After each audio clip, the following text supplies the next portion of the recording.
मित्रों, सबसे पहले तो जैसा अभी हमने देखा कि वर्ष 2021 का आगमन होते ही सब गतिविधियां शुरू हो गई हैं। उसी संदर्भ में आज हमारे डिपार्टमेंट पब्लिक इंस्ट्रक्शन ने, पब्लिक रिलेशंस डिपार्टमेंट ने इस वर्ष का कैलेंडर ये भी विमोचन कराया है। तो आपको मैं आने वाले इस वर्ष के उपलक्ष्य में इसकी पूर्व संध्या पर बहुत बधाई और शुभकामना देता हूं और मैं आशा करता हूं कि बीता वर्ष कुछ खट्टे मीठे दोनों ही अनुभव हैं उसके। कोरोना का एक काल लंबे समय तक ये याद रखा जाएगा कि हमारे किसी आयु के पड़ाव में एक वर्ष ऐसा भी आया था। उसके साथ इस चैलेंज के साथ साथ कई प्रकार के अवसर भी हमारे लिए आए। कुछ चीजें हमने सुधार के रूप में आगे बढ़ाई। फिर ये जो इस समय आंदोलन चल रहा है उसका उल्लेख भी 2020 के इस साल के साथ जरूर किया जाएगा। तो जो भी कोई खट्टे मीठे अनुभव रहे हैं, आज सन 2020 ये विदा हो जाएगा और इसके तुरंत बाद 2021 नववर्ष का आगमन ये हो जाएगा। मैं आशा करता हूं कि नया वर्ष सभी के जीवन में खुशियां लेकर के आए, सबको आगे बढ़ने का इसमें अवसर मिले, समाज में एक शांतिपूर्वक व्यवस्था कायम हो। इस शुभकामना के साथ मैं आपको सबको बधाई देता हूं। साथ ही कोरोना वाले विषय में भी जरूर मैं उल्लेख करना चाहूंगा कि अब इस समय एक राहत की सांस इसलिए ली जा सकती है कि कोरोना के इस सारे कोविड का जो प्रकोप है वो धीरे धीरे कम हो रहा है और आज लगभग 3600 के आसपास एक्टिव केसेस हरियाणा में रह गए हैं, जो शायद 22,000 तक भी टच कर गए थे। तो एक अच्छा सुखद है। कुल रिकवरी रेट इस समय 97.4% ये अपने हरियाणा का हो गया है और कोई बहुत ज्यादा विषय केसेस भी नहीं आ रहे हैं। फिर भी सावधानी बरतने के लिए जरूर मैं अपील भी करूंगा, आग्रह भी करूंगा आपके माध्यम से सारे समाज को कि अभी भी सावधानी अपनी बरतनी चाहिए। सावधानी हटी, दुर्घटना घटी, इसलिए सावधानी जरूर बनी रहे। इस कोविड पीरियड में हम लोगों ने कुछ राहत भी दी है और उस राहत के नाते से जो गैदरिंग है, पब्लिक गैदरिंग, वो अब क्लोज्ड जगह पर 200 की गैदरिंग और ओपन जगह पर 500 की गैदरिंग की जा सकती है। अभी भी अनलिमिटेड नहीं की है, इसको एक प्रकार से थोड़ा सा लिमिटेशन इसकी अभी भी बना के रखी है ताकि सावधानी सब लोग इसमें बरतें। हमने इस वर्ष में सुशासन दिवस के नाते से एक बात जो वर्ष के प्रारंभ में कही थी कि 2020 का वर्ष हम उसको सुशासन संकल्प वर्ष मनाएंगे और मुझे खुशी है इस बात की कि हमने उसके अंतर्गत 30 से ज्यादा पोर्टल्स और नए नए जो कार्यक्रम हमने शुरू किए, उसके माध्यम से समाज को delivery at their door step, यानी सेवाएं, योजनाएं सब कैसे उनके नजदीक पहुंचा सकते हैं। चाहे वो गांव-गांव में हमारे अटल सेवा केंद्र, उसके माध्यम से शहरों में ई दिशा केंद्रों से, सरल केंद्रों से, अंत्योदय केंद्रों से, ये सब ने किए और इसका प्रभाव, एक अच्छा प्रभाव जो गया है। हर वर्ष सब प्रदेशों में से हर विषय को लेकर किसी न किसी प्रदेश को छांटा जाता है तो उसको स्थान मिलता है। तो मुझे प्रसन्नता इस बात की कि इस वर्ष का डिजिटल इंडिया अवार्ड 2020 ये हरियाणा को मिला है और कल 30 तारीख को राष्ट्रपति जी ने वो अवार्ड एक प्रकार से प्रदान किया है। हरियाणा की हमारी टीम वो अवार्ड लेने के लिए वहां गई थी, तो ये भी एक बहुत अच्छा कार्यक्रम हुआ है। सभी कार्यालय उनको हम ई गवर्नेंस की तरफ लेकर के जाए तो ई ऑफिस बनाने की एक शुरुआत हमने कर दी है और इस ई ऑफिस के लगभग 38 विभाग और 4 निगम, ये सब ई ऑफिस का जोड़ दिए गए हैं। 26 जनवरी तक यानी 2021 तक पूरे राज्य में इसका विस्तार किया जाएगा कि सभी हमारे डिस्ट्रिक्ट ऑफिसेस विभागों के कार्यालय, निगम कॉरपोरेशन, ये सब ई ऑफिस से जुड़ जाएंगे, ताकि ये जो फाइलों के माध्यम से कामों की जो डिले होती है वो डिले कैसे समाप्त की जा सके, और अकाउंटेबिलिटी इसमें फिक्स करना आसान होगा, जल्दी होगा कि कौन सी चीज़ किस कारण से कहाँ विलंब हुई। तो एक सुशासन के जितने भी ये कार्यक्रम हैं इसको हमने किया है। मेडिकल जो हमारे हेल्थ सर्विसेज हैं उसमें ई संजीवनी ओपीडी ये भी शुरू की गई। कोविड के कारण से जो सोशल डिस्टेंसिंग का ध्यान रखते हुए कि हम ई ओपीडी यानी अपने घर बैठे भी हम डॉक्टर से परामर्श लेकर के और अपने इलाज में उसका लाभ ले सकते हैं। ई पंजीकरण प्रणाली जो रजिस्ट्रियों का, ये भी हमको पता है कि हमने इसमें बहुत सुधार किया है। ये जो इलीगल कॉलोनाइज जो बनती थी इसमें बहुत बड़ा एक रोल होता था कि जो डेवलपर्स थे, कॉलोनाइजर्स थे, वो जमीन को अनप्लान्ड तरीके से बेच करके, प्लॉट बेच करके और लोगों को प्रोत्साहित करते थे। इसको रोकने के लिए हमने सख्ती से काम किया। कुछ लोगों को परेशानियां इसमें हुई हैं, लेकिन फिर भी एक जिसको कहना चाहिए एक हित के लिए, लोक हित के लिए, प्रदेश हित के लिए ये हमने किया है। और हरियाणा फर्स्ट स्टेट है, पहला प्रदेश है, इतना सख्त स्टेट हमने जो काम किया है। अब 7A के माध्यम से जो भी कोई ऐसा एरिया जिसमें कोई कॉलोनी काट करके छोटे प्लॉट्स बेचेगा वो नहीं बेच सकता। एग्रीकल्चर लैंड को ही बड़े यानी 1 एकड़ से ज्यादा के जो एरिया है वो उसमें बेचे जा सकते हैं। अगर एक एग्रीकल्चर लैंड 1 एकड़ से कम है तो स्पेशल परमिशन यानी डीसी ऑफिस से लेकर के वो रजिस्ट्री कराई जा सकती है। 1 अप्रैल 2021 से एक प्रावधान और किया जाएगा कि जिले के अंतर्गत आने वाली तहसीलों में कोई भी रजिस्ट्रेशन किसी भी तहसील ऑफिस से कराई जा सकती है। अब किसी एक तहसील के साथ बंधा हुआ व्यक्ति नहीं रहेगा, कोई भी तहसीलदार, नायब तहसीलदार उस जिले के अंतर्गत रजिस्ट्रियां कहीं भी कर सकते हैं। आगे योजना चल रही है कि जैसे हमारा सारा रिकॉर्ड पूरे प्रदेश का डिजिटलाइजेशन उसकी हो जाएगी तो हम पूरे प्रदेश में ये खोल देंगे कि कोई भी जमीन की रजिस्ट्री प्रदेश में कहीं भी किसी से कराई जा सकती है, लेकिन इसमें कुछ समय लगेगा। ये हमारा ऑनगोइंग एक प्रोजेक्ट है जिसके ऊपर हम काम कर रहे हैं। भूमि का जो रिकॉर्ड है उसकी डिजिटलाइजेशन ये चल रही है। वेब हेल्रिस यानी भू रिकॉर्ड जो सूचना प्रणाली है उसके माध्यम से हमने करनाल से शुरू किया था कि जो लाल डोरा है उसको समाप्त किया जाए और सारे डिजिटलाइज की जाए। जो लाल डोरा के अंदर एरिया है उसको भी रिकॉर्ड यानी रेवेन्यू रिकॉर्ड में लाया जाए। तो इस योजना को बाद में पूरे देश ने अपनाया है। स्वामित्व योजना प्रधानमंत्री जी ने 8 प्रदेशों में ये लागू करवा दी है और बाकी प्रदेश भी इस ओर आगे बढ़ रहे हैं। तो इस बात का भी हमें गर्व है कि एक योजना जो हमने शुरू की वो सारे देश में लागू है। अब गाँव में भी अपनी प्रॉपर्टी को रजिस्ट्री करा करके उसको आप मालिक सिद्ध करने के लिए वो बैंकों में और जहां भी कहीं हो उसका लाभ वो ले सकते हैं। ये एक बहुत बड़ा काम हमने किया है। डिजिटलाइजेशन का विषय कृषि में भी हमने शुरू किया है, खास करके मेरी फसल मेरा ब्यौरा। ये एक ऐसा कार्यक्रम चलाया है कि अब हर किसान को उसमें अपनी एंट्री करनी होती है कि उसने क्या फसल बोई है और उसके ठीक डाटा रिकॉर्ड अगर बन जाता है तो बैंकों से लोन लेना है, कहीं फसल खराब होती है तो बीमा कंपनियों से मुआवजे का विषय आता है, या मंडी में जाकर के उसको बिक्री करना है। ये सब चीज़ें उसमें सुविधाजनक तरीके से ऑन रिकॉर्ड आ गई हैं। उसकी बहुत परेशानियां समाप्त हो गई हैं और आगे चल करके हम ये भी उसमें विचार कर रहे हैं कि बोने से पहले किसान की जो प्लानिंग क्या है, उस प्लानिंग में भी अगर हिस्सेदारी उसको बनवाएंगे तो फिर हम स्टेट में एक अच्छा सहयोग किसान का हम कर पाएंगे। और यदि हमारा एक जो किसान कल्याण प्राधिकरण हमने जो बनाया है उसको ये काम की जिम्मेदारी सौंपी है कि पूरे प्रदेश में किसान को प्रोत्साहन क्या दिया जाए कि कौन सी फसल बोने से उसको ज्यादा लाभ होगा। तो इसकी पूर्व यानी प्लानिंग, प्री प्लानिंग इसकी किसान कल्याण प्राधिकरण वो करेगा ताकि ये फसलें हैं जिसमें किसान अगर बोएगा तो उसको वो इकोनॉमिकली वायबल होगा, वो लाभप्रद ज्यादा होगा। तो ये चीजें भी हम आगे चल करके करने जा रहे हैं।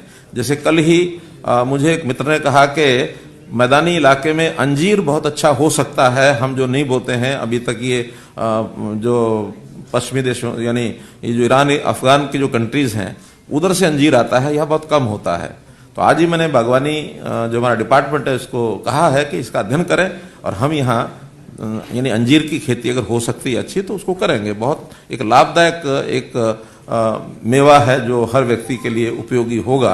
तो ऐसी कोई भी नई चीजें, उदाहरण दिया मैंने, नई चीजें कहीं भी जो देश में आवश्यकता है, दुनिया में आवश्यकता है और हम यहां से पैदा कर सकते हैं, तो जिसमें से वो आंदोलन हो गया है। अब आंदोलन का रास्ता निकाल रहे हैं हमारे केंद्र सरकार और किसानों के जो प्रतिनिधि हैं। मैं सबसे पहले तो बधाई देता हूं सब किसानों को भी और सभी केंद्र सरकार को भी, इस नाते से जो रास्ता निकालने के लिए एक वातावरण अच्छा बना है, माहौल ठीक बना है। तो उसमें कुछ बातें कल की बातचीत में, वार्ता में मान ली गई हैं और कुछ आगे 4 जनवरी को फिर से एक जो मीटिंग होने जा रही है, तो शेष विषयों पर भी कोई ना कोई अंडरस्टैंडिंग बनेगी। ऐसा मुझे लगता है कि जल्दी खत्म होगा। इस ठंड के समय में एक सकारात्मक दिशा में काम आगे बढ़े, ताकि किसान जो परेशान हो रहे हैं, खास करके उसमें बुजुर्ग जो किसान हैं, उनको तकलीफ ज्यादा न उठानी पड़े, तो ये जल्दी से समाधान हो सके, ऐसी मैं आशा करता हूं।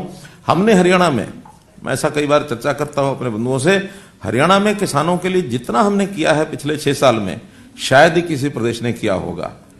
यानी उदाहरण के लिए अगर मैं कहूंगा तो प्रोक्योरमेंट, बढ़िया से बढ़िया प्रोक्योरमेंट ये हमारी हुई है और उस प्रोक्योरमेंट में कभी कोई कमी नहीं रखी है।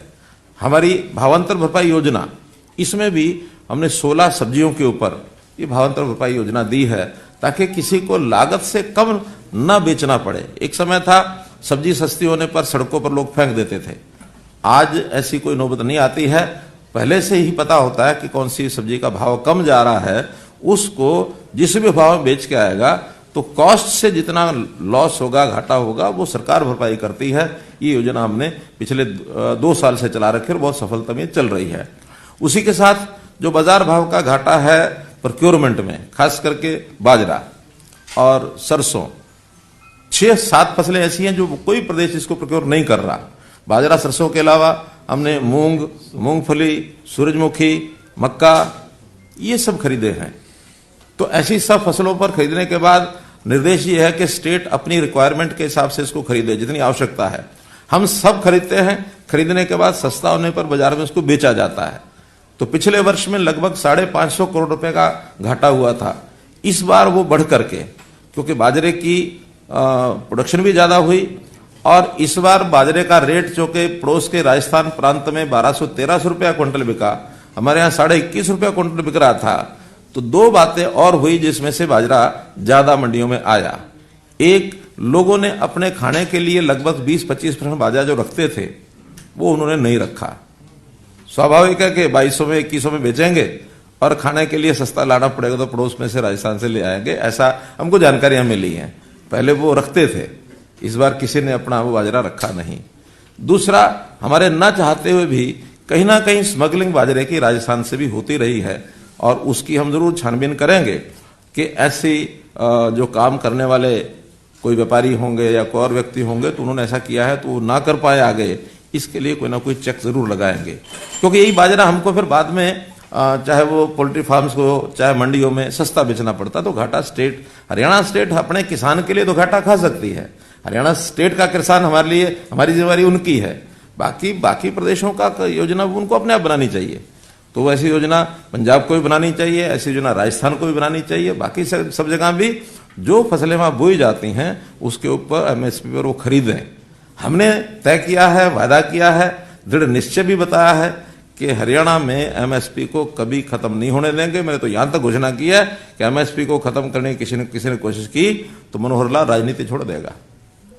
तो इतने दृढ़ संकल्प के बाद भी कोई शंका किसी को होनी नहीं चाहिए।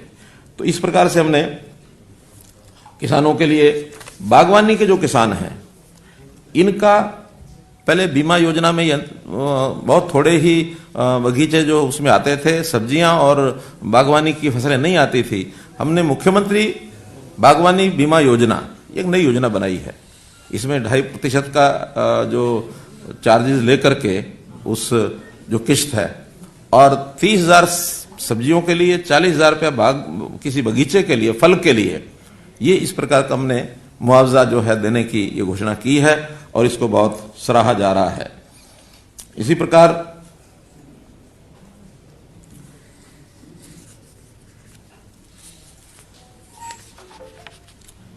प्रगतिशील किसान, क्योंकि किसानों में एक वर्ग ऐसा है जो नई नई विधाएं अपने यहां उपयोग करके और उसकी इकोनॉमिक्स वो समझता है कि कैसी फसल बोई जाए, उसमें ज्यादा लाभ कैसे कमाया जाए। वो डाइवर्सिफिकेशन ऑफ क्रॉप्स, इस पर भी ध्यान करता है, सिंचाई का भी ठीक ध्यान रखता है, बीज और खाद कौन से डाले जाएं इसका भी ध्यान रखता है, आधुनिक उपकरण इसका भी उपयोग करता है, कम लागत में ज्यादा फसल कैसे हो, ज्यादा इनकम कैसे हो, ये प्रगतिशील किसान उसने तरह तरह के प्रयोग अपने किए हैं। तो ऐसे हमारे यहाँ एकदम आंकड़ा तो रजिस्ट्रेशन का अभी हमें प्राप्त नहीं हुआ है, लेकिन हमने कहा है डिपार्टमेंट को कि कुछ पैरामीटर्स तय करके और ऐसे प्रगतिशील किसानों को रजिस्टर करेंगे और रजिस्टर करने के बाद उनमें कंपटीशन पैदा करेंगे कि कौन सा किसान किस विधि से इकोनॉमिक्स अपनी कैसे बढ़िया बना सकता है। तो ऐसे प्रदेश भर के किसानों को सम्मानित किया जाएगा, उनको सम्मान योजना में शामिल किया है। इस बार कुरुक्षेत्र में हमने घोषणा की थी। साथ में ये भी कहा है कि अपने जैसे 10 किसान अपनी विधि के अनुसार वो भी पैदावार सिखाएं, बताएं उनको। सरकारी ट्रेनिंग अलग होती है, सरकारी जो प्रावधान है वो हमारे बहुत से सेंटर बने सब है, लेकिन प्रैक्टिकली जो प्रगतिशील किसान हैं वो ज्यादा व्यवहारिक है। तो उसकी व्यवहारिकता के आधार के ऊपर वो 10 किसानों को और तैयार करे और इस ट्रेनिंग के नाते से भी उसको प्रोत्साहन देंगे। जो नए ट्रेंड होकर किसान आएंगे उनको भी प्रोत्साहन देंगे। तो इस प्रकार से प्रगतिशील किसान सम्मान योजना, इसमें जो पहला पुरस्कार हमने रखा है वो 5 लाख रुपए का है, द्वितीय पुरस्कार जो रखा है 2 किसानों को 3-3 लाख रुपया, तृतीय पुरस्कार जो 5 किसानों को 1-1 लाख रुपया और फिर 100 किसानों को 50-50 हजार रुपया, ये सांत्वना पुरस्कार। तो इस प्रकार से एक योजना बनाई है ताकि कृषि को कैसे अच्छा बना सकें, इस ओर वो आगे बढ़ें। जहां तक सिंचाई की बात है, हमने पानी के प्रदेश भर में जितनी पानी हमारी मात्रा है वो तो है, वो अब बढ़ेगी जब बढ़ेगी, लेकिन वर्तमान में जो पानी है उसका डिस्ट्रीब्यूशन ठीक हो जाए, उसका सदुपयोग हो जाए, इसके लिए भी कई काम हमने किए हैं। एक इसके अंदर योजना हमने लागू की है कि 4 करोड़ रुपए लगा करके कि पानी का वितरण वो कैसे किसको हो रहा है तो समान वितरण हो जाए।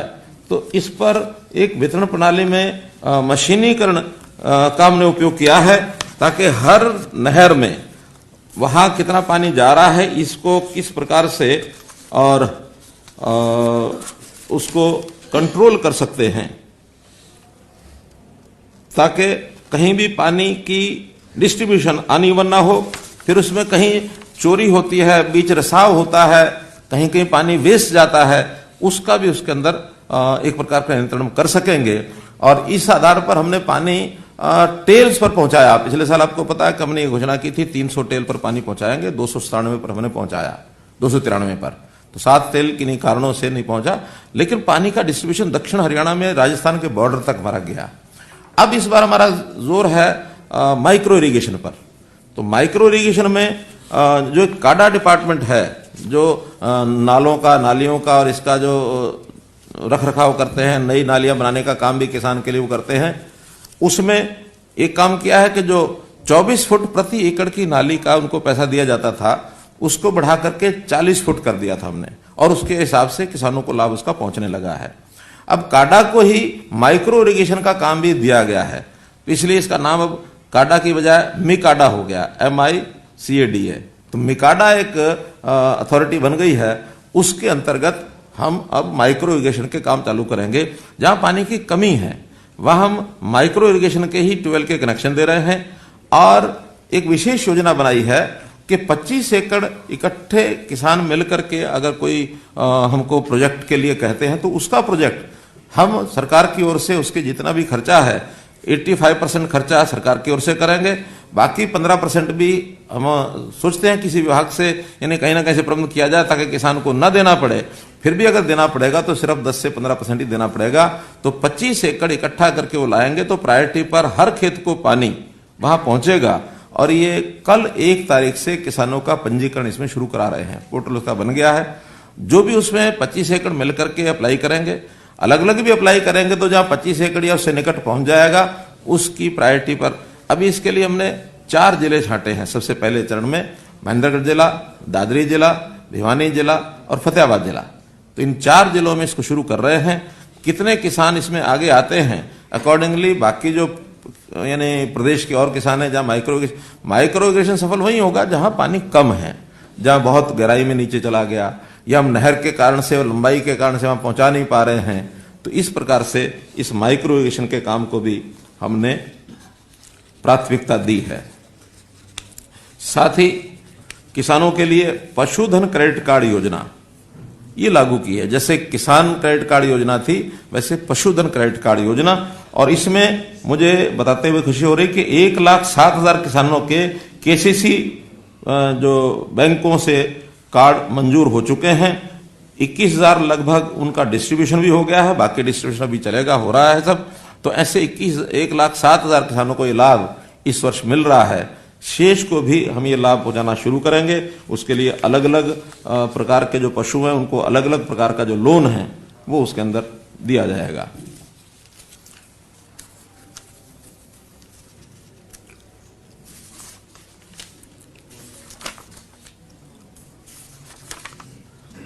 गन्नौर में हम लोग एक बड़ी मार्केट, अंतर्राष्ट्रीय स्तर की मंडी होगी फल और सब्जी की। 7,000 करोड़ रुपए की लागत से ये मंडी बनने जा रही है। प्रारंभिक चरण के उसके काम जितने सब हो चुके हैं, जिसके अंदर कंसल्टेंट की कंपनी वो लग चुकी है, डीपीआर वो अपना क्या आरएफपी उसका तैयार हो रहा है और जल्दी उसका एक टेंडर निकाला जाएगा। उस टेंडर में अलग अलग पार्ट्स में अलग अलग चरणों के अंदर काम कराए जाएंगे और मैं समझता हूं कि इसी वर्ष में 2021 के अंतर्गत ही उसका काम जो है वो शुरू हो जाएगा और उसके प्रारंभ के चरणों में जितना जितना एक्टिविटीज हैं वो भी हम शुरू करा देंगे। ऐसे ही एक मंडी पिंजौर में फल और सब्जी की मंडी, वो भी उसका आरएफपी हो गया है, उसके लिए निविदाएं प्राप्त हो चुकी हैं। उसमें दुकानों का भी ऑक्शन जो है वो अगले महीने शुरू होगा। तो ये भी बहुत जल्दी ये मंडी का काम वहां शुरू हो जाएगा।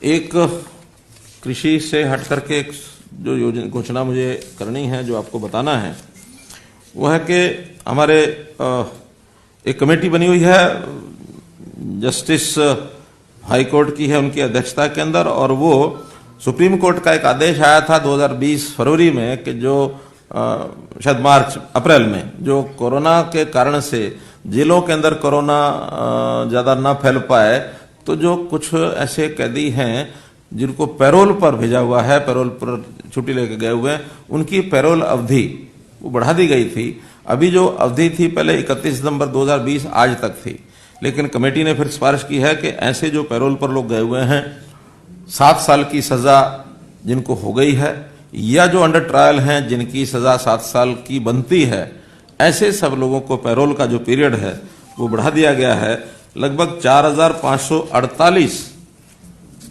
ये ऐसे कैदी हैं, उसमें कुछ की तो 15 फरवरी तक बढ़ाई गई है, 15 फरवरी 2021 तक ऐसे 2,471 लोग हैं, और 2,117 लोग ऐसे हैं जिनकी 31 मार्च 2021 तक ये बढ़ाई गई है। तो ऐसे ये जो जस्टिस दया चौधरी की नेतृत्व में कमेटी बनी है, उनकी सिफारिश के ऊपर इसकी भी घोषणा हमने कर दी है, ताकि ये लोग भी अपना 1.5 महीना और 3 महीने ऐसे 2 पीरियड हैं जिसके अंदर वो इस योजना के अंतर्गत जेलों से बाहर रह सकेंगे, अपने घर पर अथवा पैरोल पर जैसे भी है। एक जो विशेष बात है वो है कि अभी सरकारी कर्मचारी, इनके लिए एक योजना बनाई गई है कि जो ग्रुप सी और डी, ये 2 ऐसे वर्ग हैं जो अभी तक अपने अपने विभाग के हिसाब से इनकी अलग अलग भर्तियां होती थी, लेकिन अब इन दोनों का कॉमन कैडर, डी का तो पहले बना दिया था, सी का भी अब कॉमन कैडर बना दिया है पिछली इस मीटिंग के अंदर। तो अब इन सब का एक बार साल में एक बार रजिस्ट्रेशन होगा और रजिस्ट्रेशन के हिसाब से उनका एक प्रारंभिक परीक्षा एक होगी। उस प्रारंभिक परीक्षा में जिसको स्टेट एलिजिबिलिटी टेस्ट कहेंगे, वो स्टेट एलिजिबिलिटी टेस्ट हमारे अपने जो विभाग स्टाफ सिलेक्शन कमीशन एचपीएससी या सेंट्रल क्या है वो सीईटी सेंट्रल एलिजिबिलिटी टेस्ट, वहां से भी कॉमन एलिजिबिलिटी टेस्ट, तो ऐसे तीनों में से कोई भी एक टेस्ट हम कराएंगे।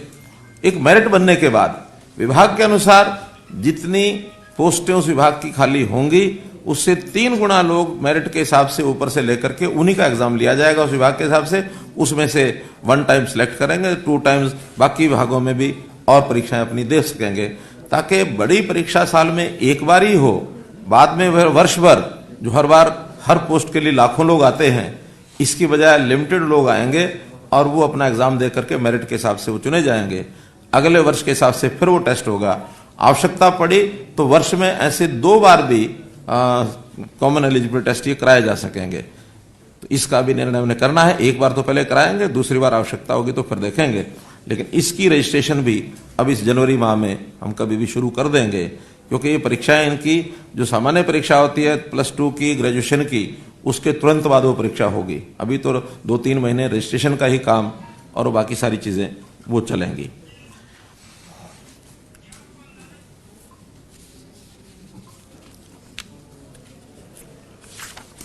एक अब अंत में मैं एक विषय जो मेरे अपने संतोष का है और जो मुझे अपने पार्टी के कार्यकर्ताओं को बधाई देनी है, और वो है अभी जो चुनाव हुए हैं, 3 कारपोरेशन, 1 नगर परिषद और कुछ नगर पालिकाएं। तो इन चुनाव में ऑड सर्कमस्टांसेस के बावजूद, जिसको कहना चाहिए विपरीत परिस्थितियों के बावजूद, और हम लोगों ने 4 जो सिंबल पर चेयरमैन और मेयर, 3 कॉर्पोरेशन और 1 नगर परिषद, 4 में से 2 भारतीय जनता पार्टी ने जीत लिए हैं। कांग्रेस को केवल 1 ही मिला है और 1 दूसरी पार्टी अंबाला वाली, क्या नाम है, जन चेतना पार्टी। तो हाँ, तो इस नाते से इसमें भी स्थान जो है भारतीय जनता पार्टी का अच्छा रहा है। और जहां तक पार्षदों की बात है तो कुल भारतीय जनता पार्टी के 36 पार्षद जीत के आए हैं और कांग्रेस के 19 पार्षद जीत के आए हैं और अन्य 12 पार्षद हैं। तो ऐसे इसमें भी हमारी जो प्रगति है वो मैं कहूँगा कि नंबर 1 पर है। और जैसा मैंने कहा कि यानी बड़ी विपरीत परिस्थितियों में ये चुनाव सब हुआ है। अब वो करना इसलिए आवश्यक था कि एक हाईकोर्ट का डिसीजन था कि 5 जनवरी से पहले ये सब चुनाव कराने हैं, क्योंकि सोनीपत नगर पालिका नगर निगम जो है उसको बने हुए 5-5.5 वर्ष हो गए हैं। वार्डबंदी की कई कठिनाइयां उसमें आई थी, कुछ गांवों को मिलाना, कुछ को नहीं मिलाना, ऐसा करके अपनी अपनी जैसी वहां की पंचायतों के प्रस्ताव थे या जो वहां की आवश्यकता के हिसाब से किए गए थे, उसमें हाईकोर्ट ने कुछ समय लिया और अंत में उसके गठन के बाद अब ये इससे पहले कराना आवश्यक था, हमने कराया है। और मुझे संतोष है इस बात का। तो मैं जीते हुए सभी अपने प्रतिनिधियों को उनको बधाई देता हूं, जनता को भी बधाई देता हूं कि बहुत शानदार नतीजा और बहुत शांतिपूर्वक माहौल के अंदर ये सब हुआ है। तो ये भी एक बधाई का हमारा उनको देने का विषय है। एक बात को महसूस सब लोग कर रहे हैं, निश्चित रूप से आप भी उसमें जरूर सहमत होंगे, और वो है कि हमने करप्शन की लड़ाई में अपनी योजनाएं बराबर चालू रखी हुई हैं। चाहे वो ई गवर्नेंस के माध्यम से सारे कार्यक्रम अडॉप्ट करने के कारण से, और चाहे कहीं भी कोई एकदम आमूलचूल परिवर्तन करने का भी विषय आता है, जैसे ई रजिस्ट्रेशन का हमने किया है। ऐसे हमने पिछले दिनों में ट्रांसपोर्ट डिपार्टमेंट के अंदर भी कुछ आरटीएस को बदला था।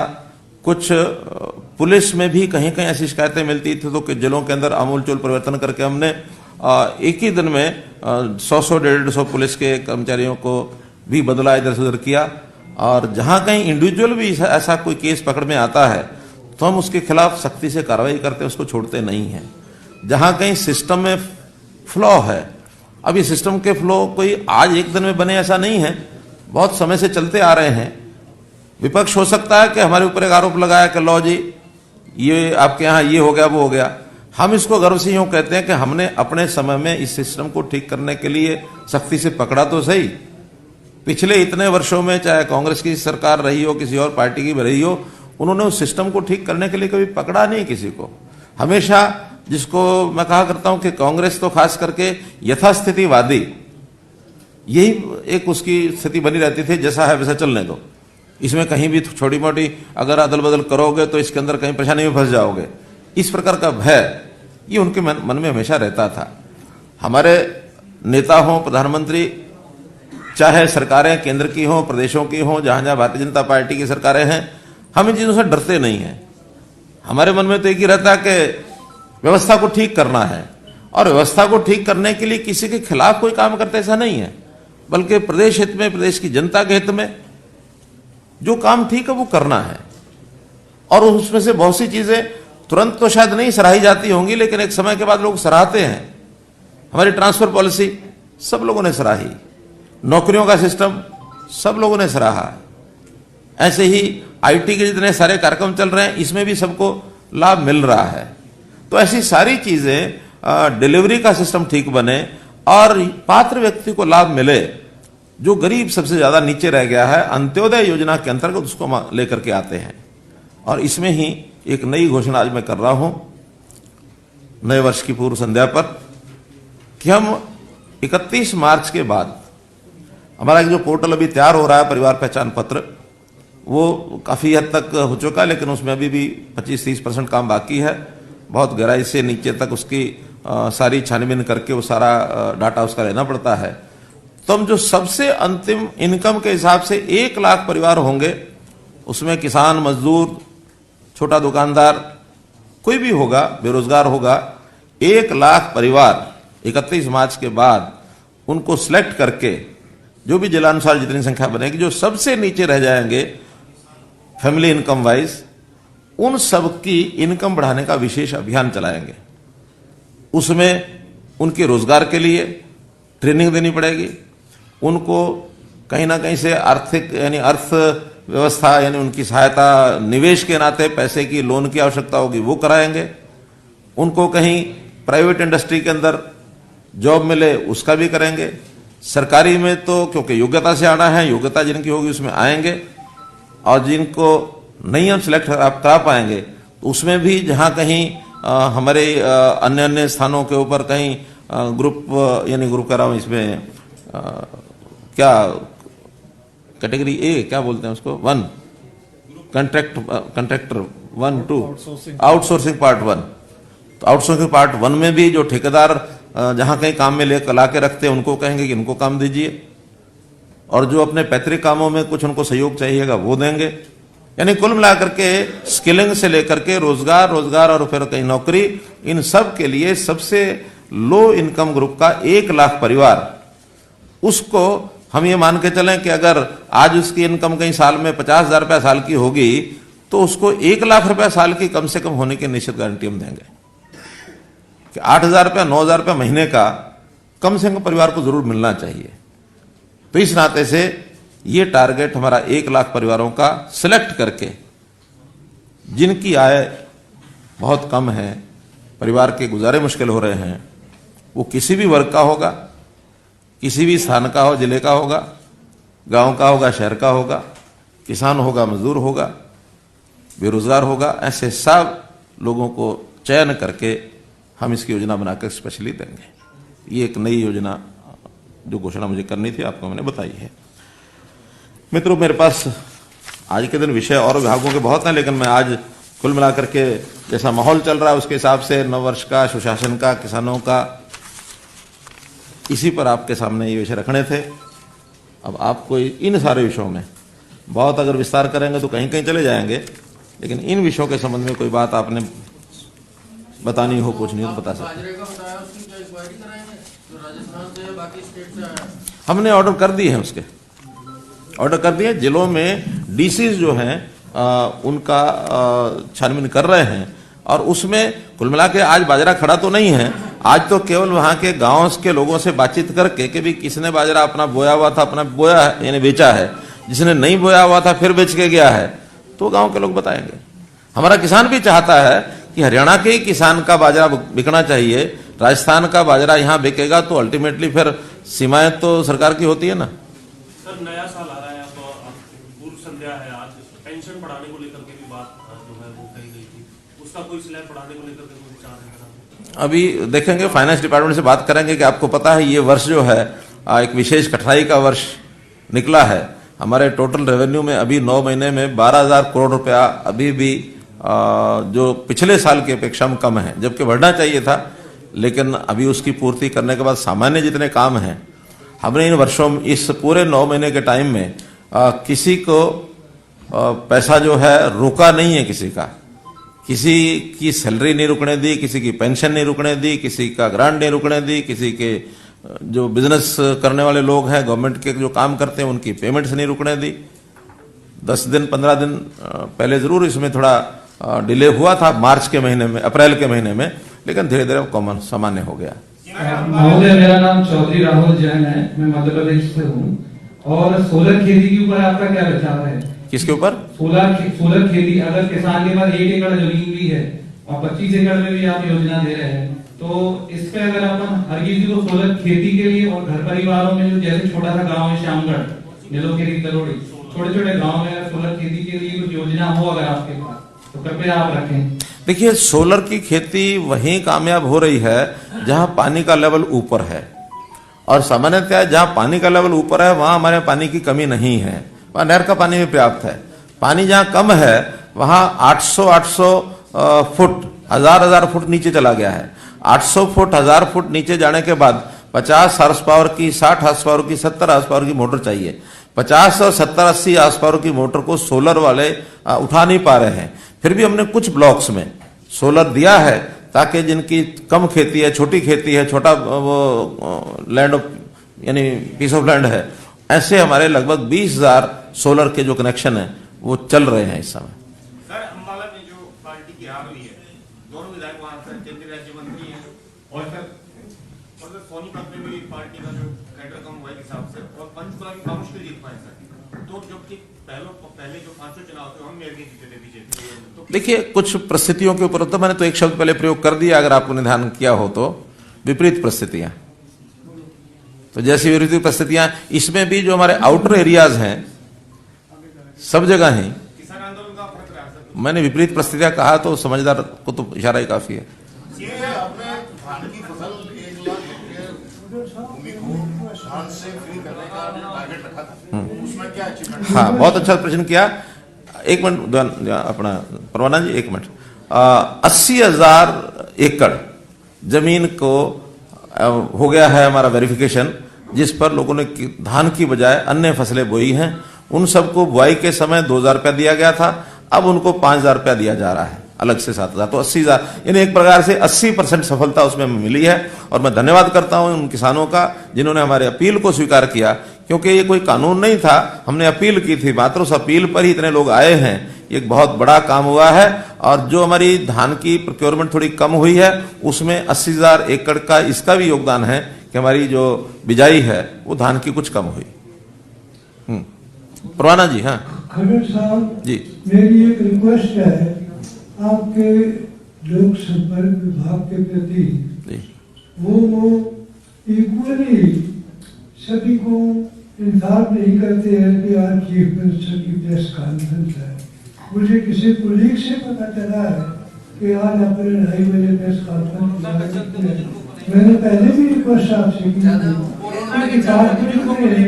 आपने एक बहुत बड़ी फौज है, इतने बड़े बड़े अधिकारी, मैं आज ही परवाना जी, कम से कम इंसाफ तो करे। परवाना जी, इस बात का आज ही जानकारी लूंगा। मेरे मोबाइल नंबर है, आज ही इंसाफ कर सकती है। समझ गया, मुख्यमंत्री की प्रेस कॉन्फ्रेंस है, आप आइए उसको समझ गया। मैं आज ही लूंगा इसकी जानकारी। और एक अच्छी बात मैं आपको बता रहा हूं, उसको आप समझो कि हमने एक नया सिस्टम, बस भाई मेरी बात सुन लो, अरे मेरी बात सुन लो, मैं बता रहा हूं, एक नई बात बता रहा हूं आपको, नई बात बता रहा हूं, सुनो। हमने सभी मीडिया हाउसेस के लिए एक ERP सिस्टम शुरू किया है। जैसा मैंने बताया ना, ये ई गवर्नेंस वाला विषय जो सुशासन संकल्प में, उसका एक हिस्सा क्या था, ERP शुरू कर दी है।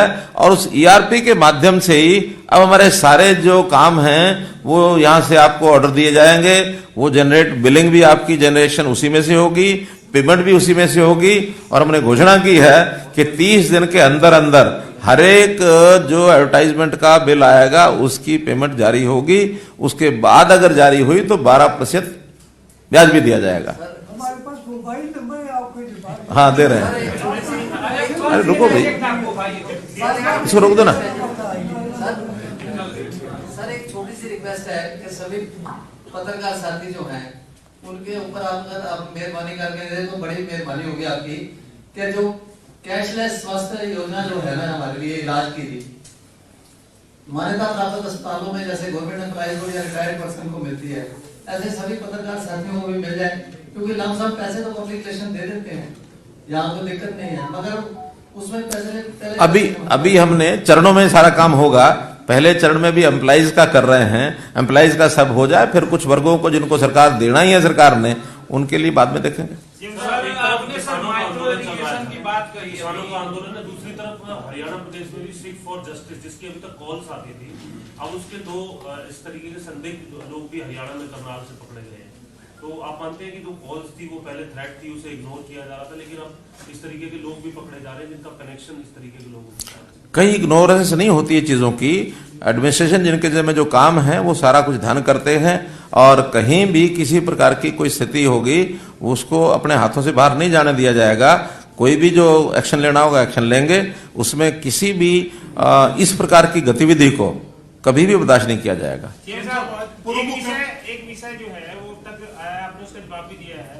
विपक्ष के नेता कहते हैं कि किसान कानूनों पे जेजेपी के कुछ एमएलए और इस सरकार को समर्थन कर रहे कुछ निर्दलीय विधायकों ने समर्थन वापस दिया, उसका विरोध कर रहे हैं, इसलिए ये सरकार विश्वासमत हो चुकी है, पूरा जितना चाहिए। उन्होंने राज्यपाल से आग्रह किया है कि केंद्र शासन बुला के और हम विधानसभा में नो कॉन्फिडेंस मोशन पेश करेंगे सरकार के खिलाफ, और वो राज्यपाल अब मिलने से ही मना कर रहे हैं, और मुख्यमंत्री ने कहा कि कोई मुद्दा नहीं करते। इससे बड़ा मुद्दा और क्या होगा देश में 1 महीने से ज्यादा? देखिए, मुद्दे के बारे में तो मैं नहीं बताऊंगा, मुद्दे के बारे में जनता बताएगी। अगर जनता ने कुल मिलाकर के हमें 36 पार्षद जिताए हैं और कांग्रेस को 19 जिताए हैं, तो ये मैंडेट तो हो ही गया। इसलिए अब कोई उत्तर बचा नहीं है उनको देने के लिए, हमारा यही उत्तर बहुत है। और वो भी जैसी विपरीत परिस्थितियां उसमें मैंने बताया है। इसलिए जन भावनाएं जो होती हैं वो क्या है, नेताओं को कई बार पता नहीं होता। तो हमारे जो कांग्रेसी मित्र नेता है ना, ये कहीं गलतफहमी में जीते हैं। ये इनकी जो है ना मंसूबे तो उनके हम समझते हैं, लेकिन वो मंसूबों में कभी उनको सफलता जनता देगी नहीं, ना होने देगी। तो विधानसभा सत्र बुलाने की आवश्यकता नहीं है? कोई आवश्यकता नहीं, क्या आवश्यकता है? आज तो आखिर कोई बात होती है तो हमको भी पता लगता है ना, और विधानसभा सत्र जब आएगा तब आएगा। विधानसभा सत्र 6 महीने में एक बार तो आना ही होता है, कोई हमेशा के लिए थोड़ी रुक रहेगा। आएगा, फरवरी मार्च में आएगा, 1.5 महीने बाद आएगा, निश्चित आएगा। माइक्रो इरिगेशन के लेके आपने बात कही कि माइक्रो इरिगेशन का बढ़ावा देंगे, लेकिन जो मुख्य रूप से जो फसल है हरियाणा में धान और गेहूं की खेती की जाती है, तो जैसे महाराष्ट्र में अगर देखा जाए माइक्रो इरिगेशन बहुत वहाँ पे वो किया गया, क्योंकि वहाँ पानी कमी है आप देख रहे हैं। तो उस तरह की फसलें जो हैं कि उसको प्रोत्साहन बढ़ाने के लिए भी इसमें कोई कदम बढ़ा रहे हैं? मैंने बताया कि डाइवर्सिफिकेशन ऑफ क्रॉप्स, इसके ऊपर हम पूरा ध्यान दे रहे हैं। और क्योंकि अब बोना तो किसान नहीं होता है, कोई किसी के ऊपर दबाव डाल के फोर्स डाल के नहीं कराया जाता। तो हमारी अपील रहेगी कि जिन फसलों में पानी कम लगता है उनकी बुआई की जाए, खास करके उन इलाकों में जहां पानी का उपलब्धता कम है। जहां पानी की उपलब्धता बरसात से या जमीन का पानी या पर्याप्त है, वहां के लिए कुछ आवश्यकता नहीं होती। लेकिन पानी जहां कम है वहां पानी जितना हम पहुंचा पाएंगे वो तो अच्छा ही है। जहां कहीं कम पहुंचा पाएंगे तो फिर माइक्रो इरिगेशन, लेकिन उसमें फसलें भी। आप जहां माइक्रो इरिगेशन होगा वहां धान तो पैदा नहीं होगा, वहां तो अन्य फसलें होंगी। लेकिन जो अन्य फसलें हैं उसके बारे में किसान प्राधिकरण जो मैंने बताया उनकी ओर से रिकमेंडेशन जाएगी कि ये फसलें बोएंगे तो इसमें लाभ ज्यादा होगा। दालें हैं, बहुत इलाके में बोई जा सकती हैं, उस दालों की बुआई के कारण से आज दालें महंगी भी बहुत हैं। मसाले कुछ प्रकार के हो सकते हैं, फल सब्जियां ये प्राय हो ही सकती हैं। पेरी अर्बन खेती का एक कंसेप्ट हमने पिछले टर्म में किया था कि दिल्ली के इर्द गिर्द 100 किलोमीटर के अंदर हम कुछ जो डेली दैनिक उपयोग की चीजें हैं, खास करके सब्जियां और फल, ये बोएंगे और दिल्ली के और आसपास के जो एनसीआर एरिया की जो मंडियां हैं, जो वहां आबादी है, उसकी खपत के लिए वहां भेजेंगे। तो उसमें किसान को भी लाभ होगा, कंज्यूमर को भी लाभ होगा। अगले पंचायत चुनाव आ रहा है, तो क्या पार्टी विचार कर रही है कि निशान पे लड़ेगी पंचायत चुनाव, जिला परिषद के चेयरमैन? देखिए, सामान्यतः हमने कभी पंचायतों के चुनाव सिंबल पर नहीं लड़े, केवल शहरी चुनाव ही लड़ते रहे हैं। तो इस बार जब चुनाव आएगा तब विचार करेंगे, और अभी तो है उसमें समय। बहुत बहुत धन्यवाद। किया था, जलाधिकार रैली को संबोधित किया था और एसवाईएल का मुद्दा भी इस दौर में बड़े तेजी के जोर शोर से उठाया गया। तो अब सरकार के क्या एफर्ट्स हैं? नहीं, पानी को कैसे अधिक लाया जाए, ये एफर्ट लगातार पहले भी चलते रहे हैं, आज भी चल रहे हैं, आगे भी चलेंगे। जैसे हमने लखवार डैम, जैसे हमने ये रेणुका डैम, ये 2 डैम के एमओयू करा लिए, काम वहां शुरू हो गया। आने वाले 2-2.5 साल के अंदर पानी हरियाणा का, और संयोग से सौभाग्य से सबसे ज्यादा हिस्सा पानी का हरियाणा का है। उसमें 47% जो रेशो पानी का जो हिस्सा है वो हरियाणा का है केवल, बाकी 5 प्रदेशों का काफी कम है। ऐसे एक किसाऊ डैम बाकी बचा है, उसका MOU करने के लिए भी हमने उत्तराखंड के मुख्यमंत्री से बात की है। वो कहने लगे ठीक है, कोई तिथि निश्चित करके, बाकी 5 मुख्यमंत्री और भी हैं, केंद्रीय जल संसाधन मंत्री जो हमारे शेखावत जी हैं, उनसे बात करके बहुत जल्दी एक दिन निश्चित कराएंगे और उसका भी कोई ना कोई MOU हो करके उस बाधा को भी दूर कराएंगे। किसान सड़क पे होंगे, ये कुछ अपील करेंगे कि ये मसला खत्म हो जाए किसान आंदोलन? नहीं, मेरा तो पहले भी अपील थी, आज भी अपील है, आज भी वही अपील है, मौसम को ध्यान में करते हुए। और अब चूंकि एक वातावरण ऐसा बन गया है कि बातचीत सारा सामान्य होने की स्थिति में आ गए हैं, तो अपने इस आंदोलन को खत्म करना चाहिए उनको, और इस बातचीत के सिलसिले के माध्यम से सरकार को भी और किसानों को भी मिल बैठ करके कोई रास्ता निकालना चाहिए। बहुत बहुत धन्यवाद। E5 चैनल पंजाबी हुणे सब्सक्राइब करो, बेल आइकन पे क्लिक करो।